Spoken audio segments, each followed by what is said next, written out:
So here we are for the final review of Hogwarts the Great Hall, and what a lovely set this has been.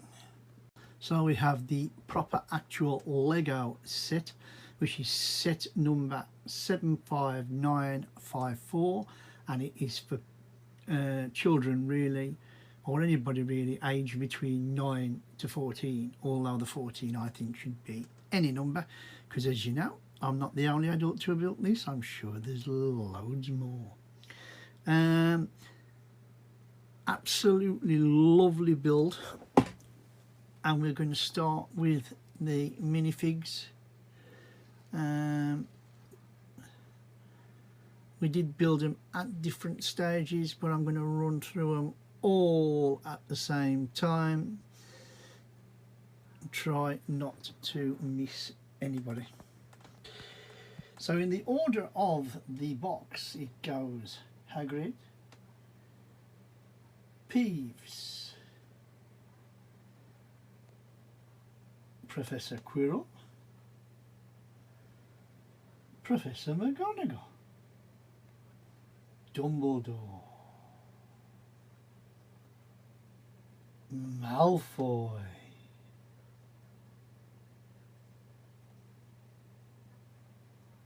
Susan Bones, Hermione Granger, Harry Potter, and Ron Weasley. We also have Hedwig, which is Harry's owl, and if you can just about see around that corner, which you can, we also have Ron's pet rat. And at the front, not to be forgotten, we also have the basilisk. And it was a lovely little build. You can just about see his eyes there, the fangs, the teeth. Absolutely awesome from tip to toe. It is movable. And that was our figures done really. So where did we start?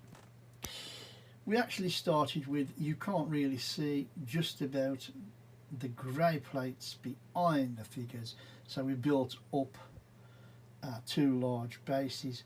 We then built a little, excuse me Professor McGonagall, sort of side little build all the way around the edges, and then of course we started to fill up, and that's exactly what we did. Once there was a nice solid base, we put in the tables, we put in the teapot there, the ice cream, you can see the seats and the benches where the students fit. The top table was actually the first thing that we did, with the goblets that everybody, the teachers, the professors can sit at.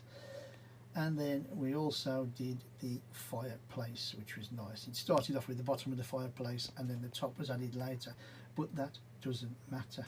Once everything was in place, it was then a matter of building up and around. And we started around and around, not these sections till later. As you can see here, the little windows, easily like they're three all in one, clipped together and then just put into place. Nice, actually. I've just noticed the points, which I think are very, very nice looking. You got the little bits of a rock formation that was nice. Once all that was together, it was then a matter of doing sides, and we built up a side first before the door was added. Then you can see we added the nice clock and the decorations. We again did exactly the same for the other side. If I'm in focus, we built up this section here with the windows again, 9 3x3s again, just clipped together and added in the nice roof, and it basically just clicked into place. Absolutely no trouble whatsoever. Lovely. That was done And then once the decoration and the points were put on, we then built up again here. Lovely little bit of greebling. I will get in a bit closer for you so as you can see. Then we had the little cylinders and the spikes on the top to set it off. Once that was done, I'll have to say here, you'll have to excuse me, Hagrid's fell down. It was then time to put the roof on. We'd already attached the little boxes, as you can see there. We put the slipper plates on, as I call them, and the roof was a separate build. We made the roof up with the 2 plates, put a little bit of cheeses on, and then it just clicked into place as I showed you earlier. I showed you where it was. The roof was on, it was done and dusted. And then we had the final little bit, which I thought was really, really nice. We started with building this lovely little Technic piece here that you can see hanging down. Technic bar, and then we have 2 posts either side with little claws on. They hang on to the bar, the claw the other side holds on to the little cylinders, the little candle holders, and then you've got the flames on top to give you that effect of the floating candles. Absolutely lovely. The house barriers had been put into place before that, while I think about it. Not that that matters of the order, but I mean, if you look at just that there, apart from Hagrid being drunk, I mean, I think that looks really, really good. And that was the end of that section.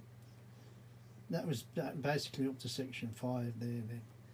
And then it was a matter of building up, and I can get a little bit closer now. We'd also made the staircase in the previous section where it just slitted on a post, like I told you. They all slipped on a post, and then it just goes around nice and cylindrically, which is really, really nice. We then build up to the 2nd level, and as you can see, we just added the plates. We put in the pots, 2 pots, some nice little crystals. We got reds, we've got greens, and then we've got our pots with a little goblet at the top. And again, we just worked our way up. We had our chest, which had got the little like sparkly diamond things in again, which I showed you earlier if you watched the video. We got the spider, which is not nice really. I don't really like spiders. And then of course a bit later the sorting hat, not the talking hat, well he does talk, but you know what I mean. The sorting hat fitted on the little post, which was really nice. And finally we went up to the roof. I showed you folks earlier in there, and of course we've got the mirror of Elysiad with numerous plates, but I've put the one with Harry and his mum and dad because I think that's the one that's the most substantial, and that clicked into place. Once that was done, like I say, we did, before that stage, put the 2 side plates on, as I showed you earlier. But I mean, and that really was that. I mean, if you've watched the earlier videos, you will know what I did, what I've seen. The general review of this build has been very, very good. It is a retired set. So if you're going to buy it, you know, you're going to cough out a little bit of money. I think it cost me about £120 if I remember rightly. I mean, I don't know how much it was when it originally come out on sale. I did manage to get it brand new, which I was really, really lucky about. But I've enjoyed every little bit of it. I have got the new Great Hall that's come out this year that I will be doing again, so at some point probably next year, and then we will have a comparison of Great Halls, because I think that is a good idea. And that is it really. You know, for what it is, for the number of pieces, I still don't know what the piece count is. I think it's just over 1,000 pieces or whatever. The actual size of the sections, the bags, I thought were really, really good. I thought there was not too many pieces, and everything, like I say, to me it was perfect size, perfect. and a really nice build. If you're a Harry Potter fan and you can get this for the right price, you won't be disappointed. I think that much is absolutely true. You can see all your minifigures. You got Professor McGonagall having a sleep. You got the basilisk. So, like I say, for the last time, I will say, I think this set is worth buying. It's worth building, and I've totally and utterly enjoyed it. Thank you for watching if you've got this far, and please give us a thumbs up if you've liked what I've done. Drop some comments in the box about the set. You can drop some comments in the box about me. We're onward, we're upward. Don't know what the next set's going to be, so you're going to have to wait like I am. And if you want to follow us on this Square Ghost journey, which is really, it's been real fun. I've really enjoyed myself, and you know, I want to do the same this year as I did last year. I want to build it up. I want to keep enjoying myself, keep making a record of what I'm building. So please click on that subscribe button if you'd like to see how we go along. And as I say, I'll repeat myself one more time. Anybody who's got this far, thank you for watching. Thank you for supporting. My name's Kev. I am Square Ghost, and I will see you all on the flip side.